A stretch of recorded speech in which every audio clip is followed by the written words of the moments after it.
আজকে আমি আপনাদেরকে দেখাবো এই যে টপি ফুলদারির এই যে নিচের সাইডটা দেখেন খোলা, একদম খোলা। এটা আমি বন্ধ করে দেব। বন্ধ করে দেওয়ার জন্য এখানে আমি নিছি একটা প্লাস্টিকের ঢাকনা,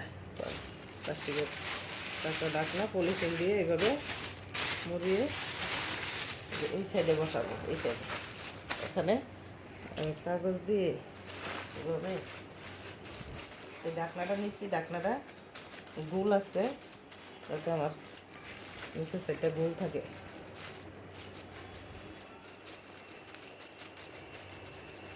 এভাবে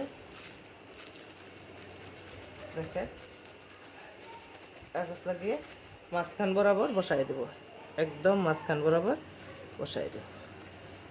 এই দিক দিয়ে আমার হয়ে গেল।